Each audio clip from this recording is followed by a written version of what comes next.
الحمد للہ رب العالمین، الصلاۃ والسلام علی سید الانبیاء والمرسلین، اما بعد فاعوذ باللہ من الشیطان الرجیم، بسم اللہ الرحمن الرحیم۔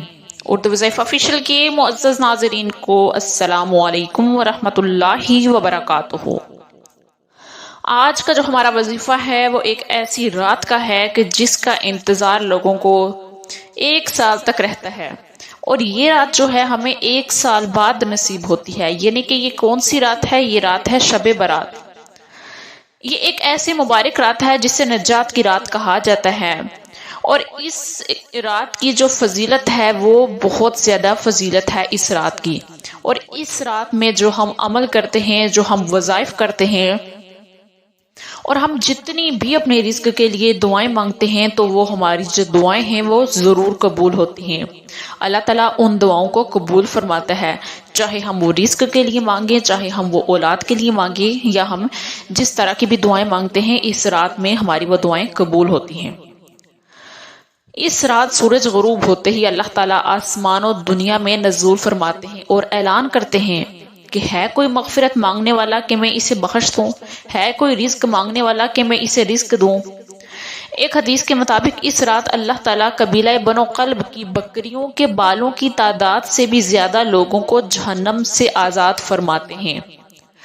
اور بہت سے علماء کرام کے مطابق اس رات آنے والے سال کے لیے اہم فیصلے کیے جاتے ہیں، جیسے کہ کون پیدا ہوگا، کس کا انتقال ہوگا، اور کتنا رزق دیا جائے گا۔ یعنی کہ ساری یہ جو ہے اس رات میں ہوتا ہے۔ اور اس رات میں جو مقبولیت دعا ہے، اس رات کو قبولیت دعا کی رات بھی کہا جاتا ہے۔ حضرت علی رضی اللہ عنہ سے مروی ہے کہ اس رات میں کی جانے والی ہر جائز جو دعا ہے، اللہ تعالیٰ اس کو شرف قبولیت بخشتا ہے۔ اور اس رات کو تو ہمیں ویسے بھی زیادہ سے زیادہ عبادت کرنی چاہیے۔ اس رات کی جو فضیلت ہے بہت ہی زیادہ فضیلت ہے۔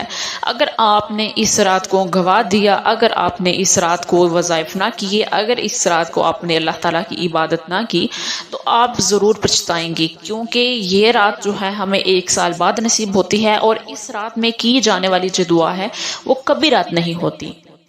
تو لہٰذا آپ کی جو بھی حاجات ہیں، آپ کی جو بھی پریشانیاں ہیں، آپ کی جو بھی مشکلات ہیں، آپ اس رات کو ضرور اللہ تعالیٰ کے آگے بیان کریں، اور اللہ تعالیٰ آپ کی جو مشکلات ہیں وہ آپ کی پریشانیوں کو ختم کرنے والا ہے۔ اس رات میں آپ کو ایک ایسا وظیفہ بتاتی ہوں کہ آپ نے جو کرنا ہے رزق کے لیے۔ اگر آپ چاہتے ہیں کہ آپ کے گھر میں رزق بہت زیادہ ہو، آپ کے لیے ہر طرف سے رزق کے دروازے کھل جائیں، اور بہت زیادہ برکت ہو آپ کے گھر میں رزق کی، تو آپ کا جو یہ عمل ہے، آپ نے یہ عمل ضرور کرنا ہے۔ بہت ہی آسان سا عمل ہے، کوئی مشکل عمل بھی نہیں ہے، اور 1 رات کا ہے۔ آپ اس رات میں چاہیں جتنے وظائف کریں، آپ نوافل ادا کریں، سب کریں، مگر آپ نے یہ جو وظیفہ ہے آپ نے یہ ضرور کرنا ہے۔ وظیفہ کیا ہے کہ آپ نے اول آخر آپ نے 11 دفعہ درود ابراہیمی پڑھنا ہے، اور درود ابراہیمی پڑھنے کے بعد آپ نے درمیان میں آپ نے پڑھنا ہے 21 دفعہ۔ 1 مٹھی آپ نے چاولوں کی لینی ہے، 1 مٹھی چاولوں کی لے کر اس پر آپ نے 21 مرتبہ پھر کے پڑھنا ہے، یا مالکو یا نافعو، یا مالکو یا نافعو۔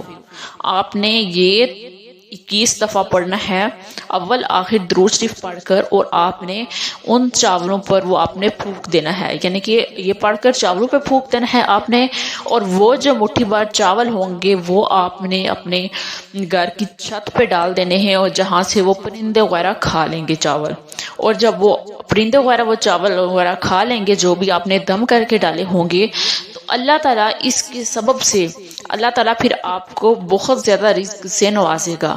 یہ بہت ہی آسان سا عمل ہے، اور بہت سے لوگوں کا یہ آزمایا ہوا عمل بھی ہے۔ آپ نے اس عمل کو ضرور کرنا ہے۔ بہت آسان عمل ہے، اور آپ نے اس عمل کو ضرور کرنا ہے۔ آپ نے پڑھنا ہے اول آخر درود ابراہیمی پڑھنا ہے 11 دفعہ، اور درمیان میں یا مالکو یا نافعو آپ نے پڑھنا ہے 21 دفعہ۔ تو جب آپ اس عمل کو کریں گے تو انشاءاللہ تعالیٰ اس کی برکت سے آپ کے رزق میں برکت ہوگی اور اللہ تعالیٰ آپ کو رزق سے نوازے گا اور آپ کے لیے رزق کے دروازے ہر طرف سے کھل جائیں گے۔ امید کرتی ہوں کہ آپ کو آج کی ویڈیو اچھی لگی ہوگی۔ اگر ویڈیو اچھی لگی ہو تو ویڈیو کو لائک ضرور کیجیے گا۔ ملیں گے پھر ایک نئی ویڈیو کے ساتھ، تب تک کے لیے اللہ حافظ۔